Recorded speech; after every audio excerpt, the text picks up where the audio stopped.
Hi everybody, this is Judy at Judy in the Kitchen. Today we're talking about walnuts, and I've got some tips and ideas for you for using walnuts. So if you're looking for something different, maybe some recipe ideas, hopefully this will help you out. Now this list is long, and so I've broken it up into two parts. This is part one. Stay tuned for part two after this. Try adding toasted walnuts to your favorite green salad.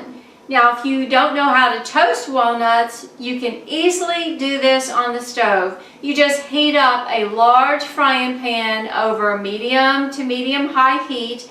Add the walnuts to the dry pan, but add only enough so that you're going to get it in a single layer on that frying pan.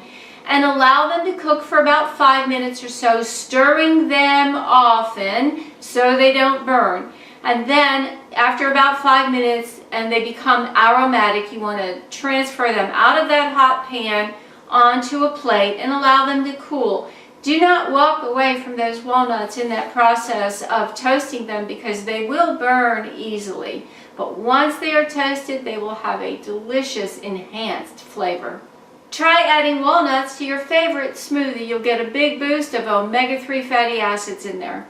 Try a simple salad with some spinach, arugula, and/or some other mixed greens, and then top the greens with some sliced red onion, toasted walnuts, and some raspberries. Top it with a raspberry vinaigrette dressing. That would be yummy.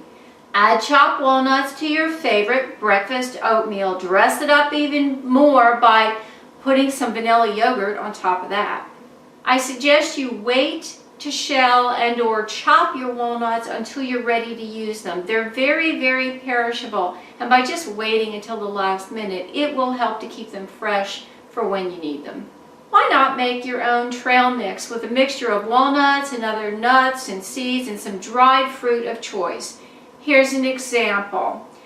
Toss together some chopped walnuts, slivered almonds, some sunflower seeds, raisins, some dried apple pieces, and some dried apricot pieces. Toss in a little bit of dried flaked coconut if you want for a little tropical flavor. Just give that all a good toss and enjoy. Try topping some yogurt with some chopped walnuts and some fresh fruit. Top Brussels sprouts with toasted walnuts. That would be a great combination. Well, stay tuned for part two. I do hope this helps you out. Bye for now.